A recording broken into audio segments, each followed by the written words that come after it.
Bonjour et bienvenue sur la chaîne La Grande Réconciliation avec la Nature. Pour cette nouvelle vidéo, nous allons nous intéresser au problème des oiseaux des champs et plus particulièrement à celui de l'outarde canepetière. Sans doute ne connaissez-vous pas cet oiseau. C'est normal d'ailleurs, il a pratiquement disparu. Il a pratiquement disparu comme pratiquement 30% des oiseaux des champs. Pour l'outarde, en revanche, la disparition a été à la fois plus rapide et plus sévère. Et sans un programme de protection, sa disparition aurait été totale. Pour cette nouvelle vidéo, il y a une lueur d'espoir, mais je vous invite à la découvrir. Si vous appréciez nos vidéos, abonnez-vous et partagez-les. À bientôt pour une nouvelle vidéo.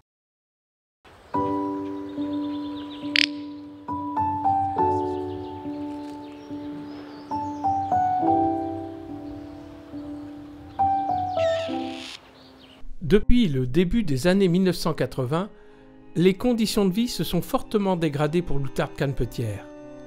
Les populations se sont effondrées et l'espèce a failli disparaître. Donc, la situation de l'outarde canepetière en France, il y a deux populations distinctes. Il y a une population qui est sur le pourtour méditerranéen et il y a une autre population qui est la dernière population migratrice d'outarde qui se situe dans les plaines du nord et du centre-ouest de la France.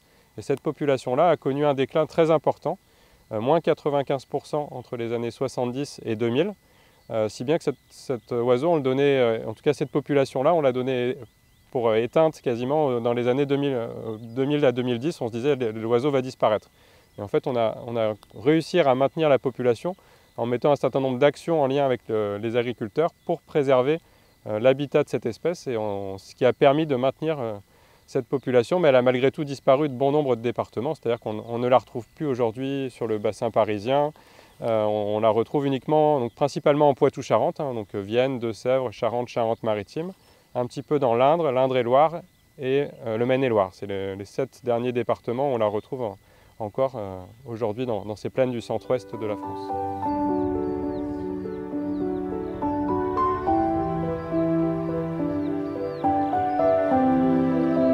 Le comportement de l'outarde en période de reproduction est assez spécifique puisque les mâles occupent ce qu'on appelle des lecs. D'ailleurs, il y en a un là qui est juste derrière nous en train de chanter.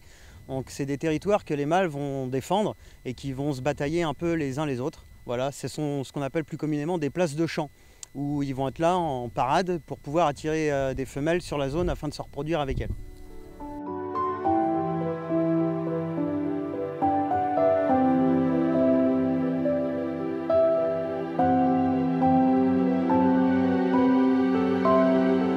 Dans son comportement, il est très spécifique, il a des postures, notamment au niveau de son cou, ce qu'on appelle un collier dans le jargon, qu'il va hérisser, il va essayer de gonfler son plumage, paraître imposant, parce que la femelle va forcément choisir le mâle avec la stature la plus forte, celui qui va avoir les meilleurs gènes pour assurer une meilleure descendance à l'espèce. Voilà. Donc ces mâles, ils essayent de s'impressionner les uns les autres, il va aussi chanter. Souvent, il va choisir des cultures qui sont assez rases, où son habitat, c'est plutôt la steppe. Du coup, le mâle, il aime bien être vu, voilà, pour qu'on voit son cou, on l'entende chanter, qu'il soit visible, des femelles qui naviguent, et puis aussi visible des autres mâles. Ici, c'est ma place, je la défends.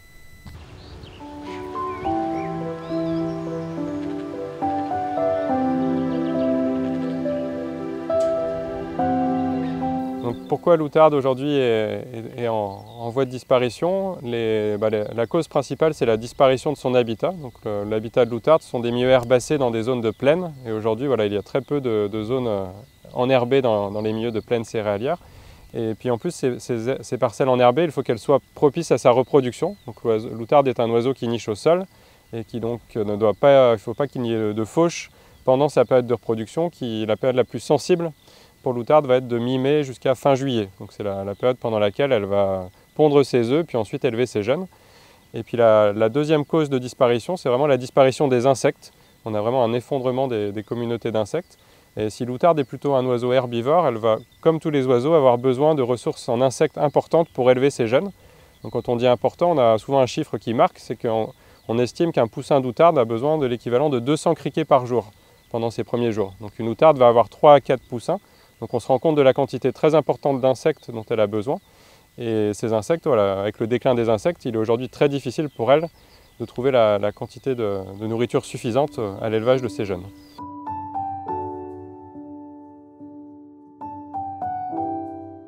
Avant la disparition totale de l'outarde, un programme de sauvegarde va être mis en place.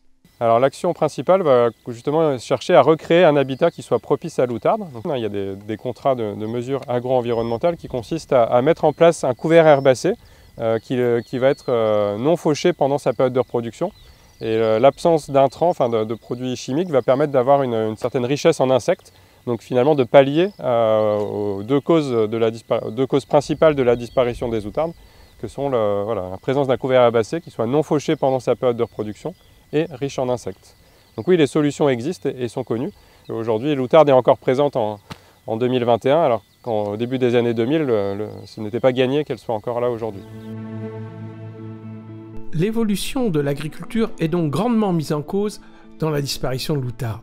A contrario, nous avons rencontré des agriculteurs qui constatent la présence régulière de l'outarde dans leurs champs, bien qu'ils ne soient pas ou plus adhérents au programme de protection. Comment expliquer ce phénomène? Ils pratiquent une forme d'agroécologie, l'agriculture de conservation.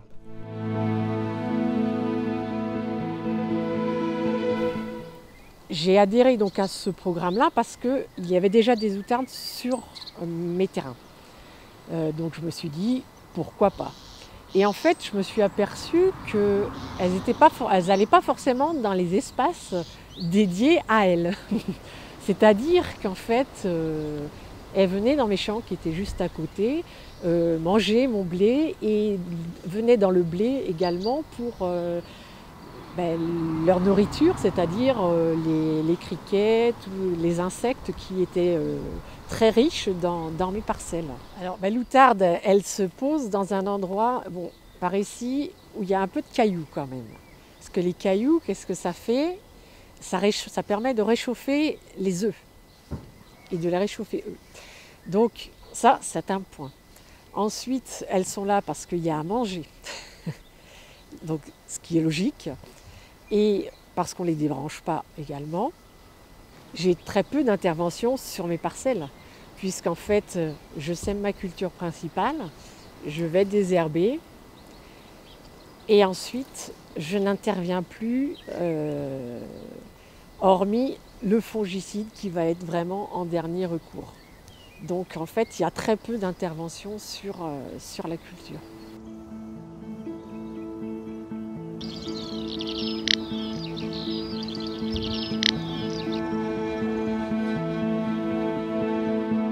Lorsque l'on travaille le sol, on détruit l'habitat donc de tous les insectes qui sont là, des vers de terre, des carabes.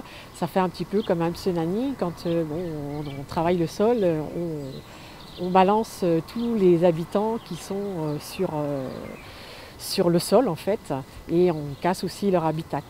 Donc moi je me suis dit, c'est dommage, il y a quand même des araignées qui sont là, qui peuvent nous rendre aussi service, notamment par exemple par rapport quand il va y avoir les pucerons, parce que moi sur mon exploitation je n'utilise plus d'insecticides. Donc c'est les jobs des araignées avec leurs toiles et puis des carabes qui sont là présents pour intervenir quand il y a d'autres des espèces indésirables pour mes cultures en fait. Et donc le fait de ne pas travailler le sol, elles restent là et il y a juste le fait, je passe juste mon semoir pour semer la graine. Mathieu Baudouin pratique lui aussi l'agriculture de conservation des sols et il fait le même constat. En termes de biodiversité, il y a un premier constat qui est assez flagrant chez nous, c'est que les 3 fermes en ACS, là, on est dans une zone qui préserve l'outarde canepetière. Et l'outarde est toujours dans nos parcelles à nous. Donc ça, c'est quand même intéressant, au final. Parce qu'on se dit, on ne fait rien de plus, on passe avec le pulvé, tout pareil. Mais en fait, du fait qu'on soit toujours couvert, du fait qu'il y a plus de vie dans le sol, les outardes sont chez nous. Les chevreuils, on en a régulièrement qui sont plus sur nos parcelles aussi, mais C'est tout simple, hein, c'est parce qu'il y a plus à manger, quoi. Voilà. Et puis les chasseurs le disent aussi, tout ce qui est lièvre, tout ce qui est perdrix, ben, forcément l'hiver nos sols ne sont pas labourés ni travaillés, donc on a de la biodiversité. Mais là, en fait, la paille est un protecteur pour eux. Comme c'est humide, et il y en avait un petit là. L'agriculture de conservation est donc nettement plus favorable que l'agriculture conventionnelle à la biodiversité. La présence en abondance d'insectes, et notamment ceux du sol, expliquerait l'effet bénéfique de cette forme d'agroécologie pour l'outarde. Pour en avoir le cœur net, nous avons fait venir un entomologiste, Bernard Lemel, spécialiste des insectes du sol, chez un agriculteur, Hervé Mauduit, pratiquant l'agriculture de conservation. Oui, voilà, c'est ça que je cherchais. Et bien si on a ça, c'est très bien. Voilà, vous le voyez là, ça c'est deux carabes. Ah oui. Ça c'est les Monilis, c'est les autres. Voilà, ben ça c'est bien, hein. Je vous assure. Hein. Voilà, ça c'est les carabes à collier. Voilà. C'est pas l'Auratus, hein, c'est pas le doré. Ça c'est le carabe dit Monilis, enfin communément c'est le carabe à collier. Et ça c'est drôlement bien. Si on trouve ça, c'est bien. Tant mieux.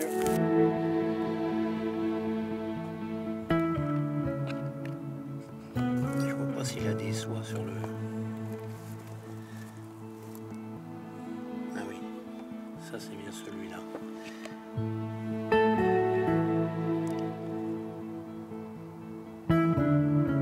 Bernard Lemel, un des rares spécialistes des insectes du sol, a vu leur population s'effondrer avec l'évolution des techniques agricoles. Maintenant, on a des lieux où des insectes qui étaient communs eh bien, ont complètement disparu et puis ils n'arrivent plus à se retrouver pour se reproduire et on ne trouve que des petites populations isolées, quoi. Et ça pose des problèmes parce que des populations isolées elles finissent par disparaître parce qu'il y a la consanguinité. Enfin, en gros, c'est des problèmes de cette nature. Hein. Alors comment faire autrement? C'est bien la question. L'agriculture de conservation est sans doute une des réponses. Aujourd'hui, on en a vu, on a pu constater que dans le champ de Monsieur Mauduit, on a trouvé par exemple le carabe Monilis que je trouvais très difficilement maintenant.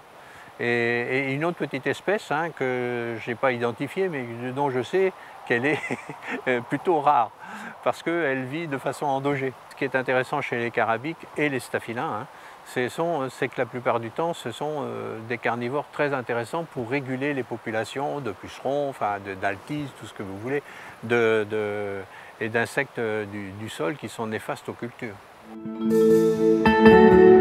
Peu connue, l'agriculture de conservation, si elle se développait, participerait efficacement à une restauration de la biodiversité.